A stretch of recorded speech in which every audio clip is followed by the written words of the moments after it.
In the 1930s, while 1 in 4 Americans stood in breadlines, while banks failed by the thousands, while families loaded everything they owned onto trucks and drove west looking for work that wasn't there, one community barely noticed. They kept their root cellars full, their smokehouses busy, their tables loaded, their children fed. And then they did something even more remarkable. They started feeding their neighbors too. Today, let's go back to the 1930s and look at exactly how the Amish not only survived the Great Depression, but what they understood about life and community that the rest of the country had forgotten. What you discover might change the way you think about what real security actually looks like. Chapter 1. The world was falling apart. To understand why the Amish were different, you first have to understand just how bad things got. October 29, 1929, Black Tuesday. In a single day, the New York Stock Exchange lost billions of dollars in value. Fortunes built over decades vanished before lunchtime. Men who had been wealthy that morning walked out of brokerage offices with nothing. But that was only the beginning. Over the next 3 years, more than 9,000 banks across the United States failed. And when a bank failed in 1930, there was no federal insurance on your deposits, no safety net. Your savings were simply gone. By 1932, 1 in 4 Americans was unemployed, not temporarily laid off, out of work entirely. In some cities, unemployment ran above 50%. Factories went quiet, storefronts emptied, and the bread lines stretched for city blocks. In New York City alone, over 80 bread lines operated simultaneously by 1932. Men in business suits stood next to men in overalls, all waiting for a bowl of soup. By 1933, over 15 million Americans had no income of any kind. And then the land itself turned on the farmers of the Great Plains. The Dust Bowl swept through Oklahoma, Kansas, Texas, and Colorado between 1930 and 1936.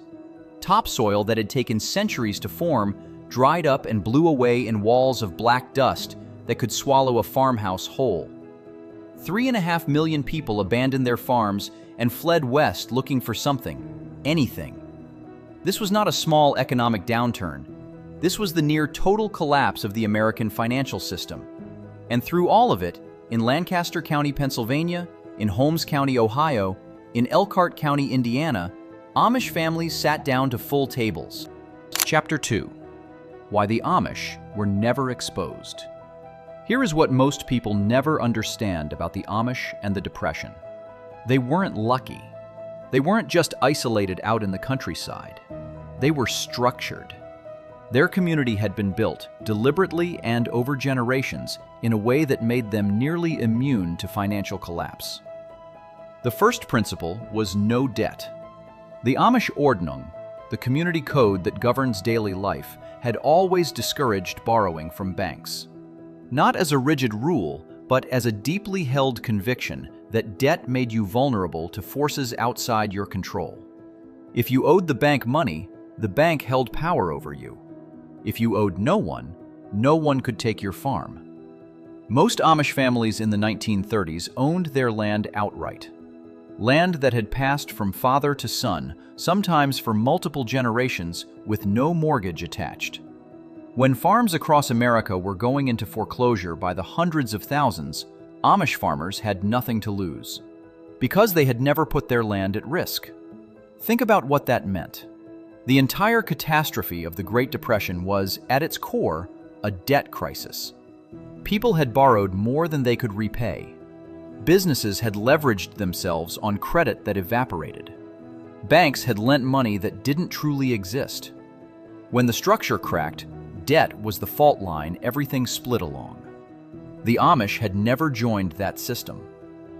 The second principle was zero exposure to the stock market. The crash of October 1929 wiped out paper fortunes overnight. But Amish communities had no money in the market, not a single cent. Their wealth was held in land, livestock, stored food, handcraft skills, and community relationships. None of those things can be zeroed out by a crash on Wall Street. The third principle was that they had never become dependent on the industrial economy in the first place. By 1929, most American families were already buying their food at grocery stores, their clothes at department stores, their heat from a gas company. They depended entirely on a weekly paycheck to purchase everything they needed to survive. The Amish grew their food. They sewed their clothes. They cut their own firewood. They had built, over more than 2 centuries, a nearly self-contained economy. When the outside world's economy stopped working, their economy kept running exactly as it always had. The Great Depression revealed something important. The people who suffered most were those whose survival depended entirely on systems they didn't control. The people who weathered it best were those who had built something underneath themselves that no outside force could reach. Chapter 3. What was on the Amish table? So what exactly did an Amish family eat during the Great Depression? The short answer is everything. A typical Amish farm in Lancaster County during the 1930s would have had a root cellar packed with enough food to carry the family through a full winter without stepping inside a store. Let's walk through what that actually looked like. The fall harvest brought in bushels of potatoes, sweet potatoes, turnips, carrots, beets, parsnips, and winter squash. All of it moved into the root cellar, where the cool, humid temperature kept vegetables fresh for months. A well-managed root cellar wasn't a survival measure. It was simply how you ate. Dried beans, dried peas, dried corn, harvested at the end of summer and stored in lemon bags or sealed crocks. A single season's bean harvest, properly dried, could feed a family for 12 months and then some. Meat came from the smokehouse. Every fall, Amish families held a butchering day, and nothing from the pig was wasted. Hams and shoulders were salt-cured and cold-smoked for months of storage. Lard was rendered from the fat and packed into stoneware crocks, sealed with a layer of the fat itself as a natural preservative. Sausages were stuffed, smoked, and hung from the rafters. Head cheese, scrapple, cracklins. One hog could sustain a family for months. Chickens provided eggs through most of the year. Dairy cows meant fresh milk, butter churned weekly, and hard cheeses waxed for longer storage. Some families kept beehives and had their own honey. Apple orchards produced apples for eating fresh, apples for drying on racks in the sun, apple butter cooked down in enormous copper kettles over open fires, and apple cider vinegar that served as a preservative, a cleaning agent, a remedy for a sore throat, and a marinade all in one. Sauerkraut crocks lined the cellar walls. Cabbage, shredded fine and packed with salt, fermenting slowly in stoneware crocks that had been in some families for 3 or 4 generations. It was cheap to make. It was filling. It lasted all winter without any refrigeration. And what Amish grandmothers knew by practice, microbiome researchers are now confirming with data. Lacto-fermented vegetables like sauerkraut are dense with exactly the beneficial bacteria your gut needs. The Amish were eating a probiotic-rich diet through the Depression, not because it was fashionable, because it was practical. The Amish table during the Great Depression was not sparse, it was abundant.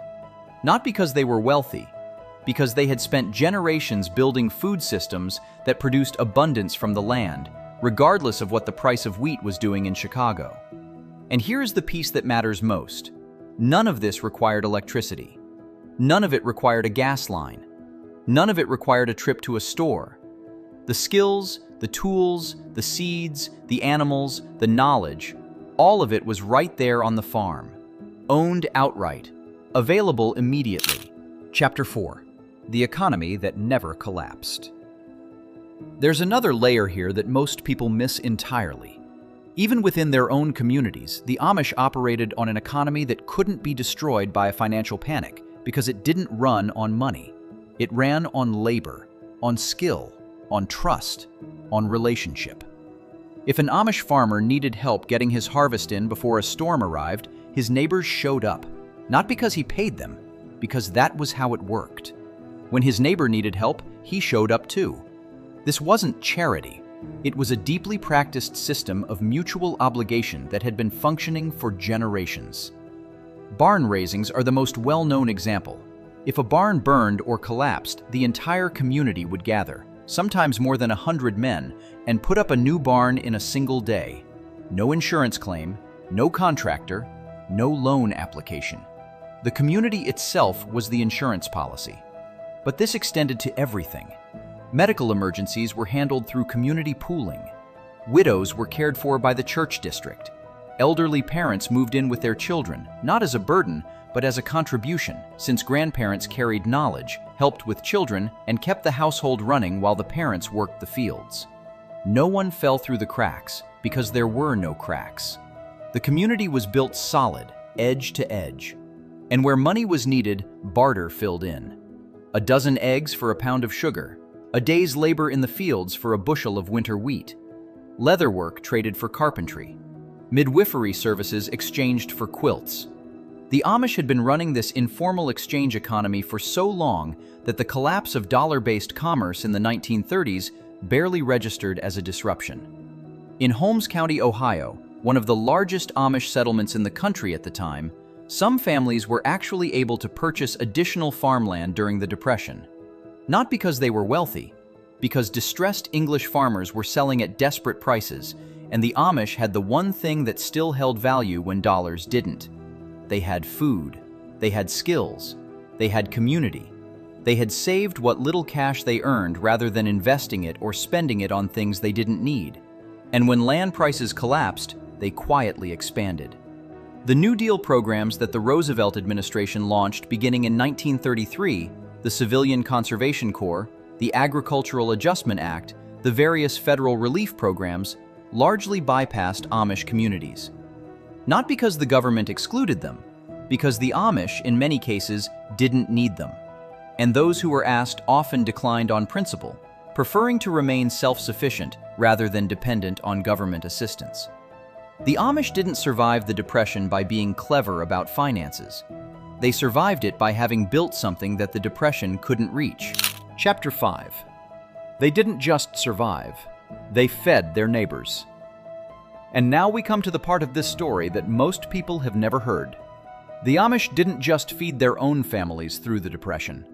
When their English neighbors began to struggle, many Amish communities quietly organized to help. In Lancaster County, there are documented accounts of Amish families delivering vegetables, eggs, preserved meats, and jars of apple butter to non-Amish neighbors who had lost their income. Not as an organized charity program with paperwork and requirements, simply as neighbors helping neighbors. In some communities, families would leave baskets on porches without knocking, not announcing themselves, not asking for anything in return, just making sure the family next door didn't go to bed hungry. This wasn't religious outreach. The Amish are a private people. They weren't trying to recruit converts or generate goodwill. This was the simple, unannounced extension of a community ethic that said, if someone near you is hungry and you have food, you share it. That's the whole rule. There is a word at the heart of Amish community life that doesn't translate perfectly into English: Gelassenheit. The closest meaning is something like yielding yourself to the community. The deep understanding that your well-being is not separate from your neighbor's well-being. That self-reliance and community reliance are not opposites. They are the same thing, seen from two directions. You build your own root cellar so you have enough to share. You preserve your own harvest so your family never has to ask for help. And then, when your neighbor falls into hardship anyway, you have enough to give. The Amish communities that carried their neighbors through the Great Depression were not hoarding.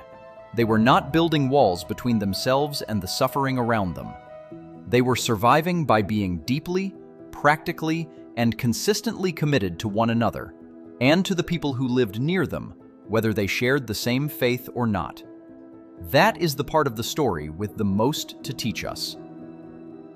The fears that bring people to a video like this are real. Prices are climbing. Supply chains have shown cracks that weren't there before. A lot of people have spent the last few years quietly asking themselves, what would I actually do if things got genuinely difficult? What would my family eat? Who would help us? The Amish answer to those questions isn't complicated, but it does take time to build. Start a garden, even a small one.